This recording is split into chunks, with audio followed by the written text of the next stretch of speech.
Hello Mzansi and welcome to episode 201 of Farmers Inside Track. I'm your host, Donumdu. Now stir-fried, boiled, steamed or even raw, broccoli is said to be one of the most nutritious vegetables, and this week we chat to farmer Yasas Jayakody, the operations director at Elysian Fields. It's great to have you here with us and I'm so happy to be picking your brain, Yasas. Now maybe you can start with a bit of background of how broccoli is grown and the timelines in terms of harvesting and planting. Broccoli is a winter crop for us. We plant it during the winter season. We buy the seedlings from a seedlings supplier. So we get them when they're like 30 days to 45 days old. And then we put them in the ground before it gets too cold. We'd like to phase our planting as well. Out of the kind of 6 hectares that we normally plant, we plant every 2 weeks in a 2-week cycle. We fill up that space.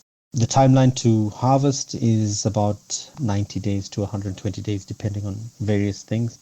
The specification or type of broccoli plant that you use, how much watering, how much kind of sunlight it gets. For us, we've got shade nets. That's around 4 hectares of shade net. And under there, the broccoli does really, really well. What is the ideal climate to grow broccoli, and are there any specific regions that one has to be in and the best climate to farm with the specific crop? So just to reiterate, I'm not the expert on broccoli. I've just grown it a couple of seasons and it comes out really well. The ideal climate, I would think, is in a cool climate. What I know of it is a winter crop and it does well there. But I guess in cooler climates, you could probably push it through to around half the summer season, kind of spring season as well. Any tips you have on soil requirements and how capital intensive is it? So in terms of soil, the pH that we kind of try to achieve is it's slightly acidic, between 6 and 7 pH. Our fertilizer program that we use is a bio or organic kind of fertilizer program. And we concentrate on building the soil. So we use organic compost, we use bio products. And that really gives us a good yield and it takes care of kind of the next season with crop rotation, etc. Let's talk about water requirements. How does the irrigation system work for the specific crop? So with irrigation, the way we've done it is with drip irrigation. In some of the shade nets, we've got overhead sprinklers and that also does really well. We used to have a fertigation system that we used as well. It doesn't need too much water and we've kind of over experience learnt exactly how much water the crop needs per season kind of thing. And then we always have to talk about pests and diseases. What should farmers look out for? So the pests that we had one season was aphid, which we dealt with very, very quickly. As it starts, you have to kind of isolate that section or that plant and destroy the plant carefully so it doesn't spread. They're very, very difficult to manage once they get kind of out of hand. So yeah, the first few years were learning years, but in the last 3 or 4 seasons, we haven't had aphids at all because of our pest management programs. We had a little bit of white flies as well, and that also we managed. But generally, it's quite a hardy crop, quite a strong crop. You have to be patient. It just takes time to grow. Sometimes the plant and the leaves look so luscious and so good, and you're just waiting for the head to form. And it suddenly forms, and then within almost 2 weeks, it gets to a nice like handheld size, a nice round head forms. So you have to watch the crop constantly. With regards to harvesting, it's pretty simple. We use sharp knives and we harvest into buckets and then transfer it into bins or crates. It's much less complex than other crops like beans, for example. And like I said, it's quite hardy. It doesn't get as damaged as green peppers, for example. So handling is much easier. The only thing that we struggled with is you just have to be patient with it until it grows out.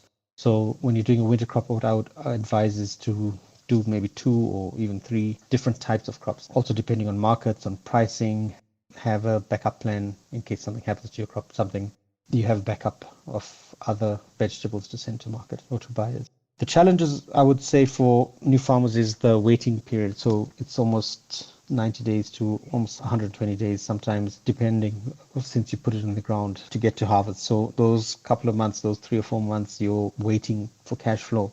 Your labor will go down, but not getting cash flow. So a phased approach is always good. If you can start like almost pre-season and have kind of rolling stock coming through, that would be a good approach. And also crop variety. So change it up, have crops that can transition through summer through to winter kind of thing. But just again, the caveat is that I'm not the expert for broccoli, but it's a lovely crop to grow and it does well in the market if your quality is good and you have good market agents.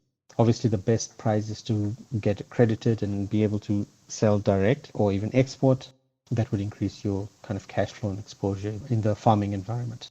And then my last and final question is around, advice just for anyone who's interested to farm with broccoli.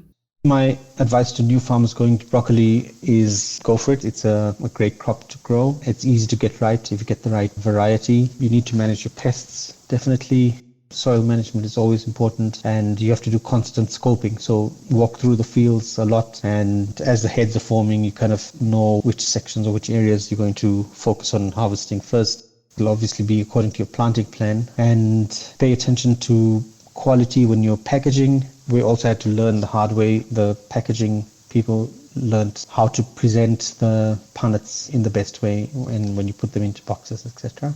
And I strongly advise picking basically any crop is to be done early hours of the morning, very, very early while it's still cool and fresh, and to get your product out to the market or put it into refrigerated cooling as soon as you can. And that just prolongs the life. So again, there were a lot of lessons learned from the first time we planted. I think the first time we went and planted in 2 plantings. So we did a massive amount, and then we didn't plan kind of a phased approach. So we had to harvest all of it, almost all at once, and then we flooded the market and we lost a lot of money that way. Another thing with marketing the crop is the packaging. So that's also a cost and additional labor.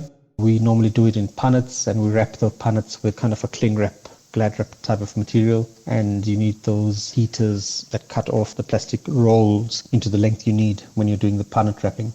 Some experiences we had was as we're doing that and as it heats up during the day, the broccoli starts sweating, and then moisture condensates on the inside of the wrapping, and then it drips down onto the broccoli again and has detrimental effects. So it starts rotting.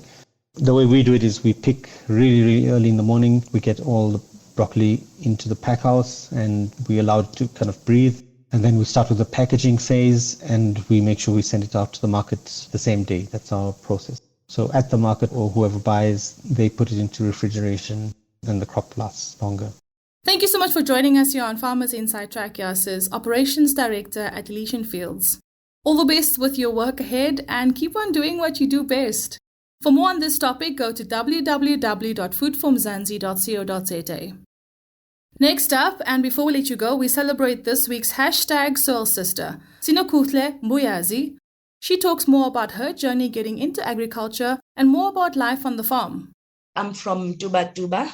It's in North KwaZulu-Natal, also based in Pietermaritzburg. But in terms of farming, I am in Duba. I grew up in Duba, and later for my high school years, I moved to Pietermaritzburg, where I've completed my high school life and been studying transportation management. It's corresponding at UJ, and I've been doing short courses there. Firstly, I've never worked for anybody. I've never had a pay slip. So I've been that girl who's always hustling. My mom was a food scientist. She worked for the Department of Agriculture. When there's short courses, she makes sure I also attend in my spare time. Eventually, I was interested.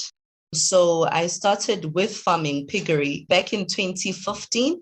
I did another course in animal production, specializing in piggery. I remember 2 weeks after the training, I made sure I started my own business. The piggery, I did that for about 2 years. And because of land issues to move from where I was, I had to sell all the pigs that I had. I remember I had about 80 pigs, different. It was boars, sows, piglets. I had to sell everything, which was something that was so painful in my life. In 2017, I left the piggery industry, which is something I really loved. And then I entered into the property business. Later on, I started in the logistics, which is something I've studied for, but I only went back into logistics in 2019.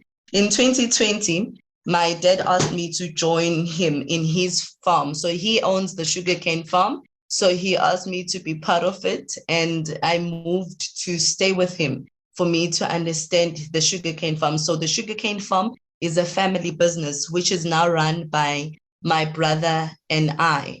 Thank you so much for being here with us on Farmers Inside Track, Sinokuhle. You can, of course, read more about her farming business and journey in this dynamic space on www.foodformzansi.co.za. And that's a wrap from me, Donumdu, our producer Megan van der Vent, and the rest of the awesome Food from Mzansi team. Have a great week. Bye for now.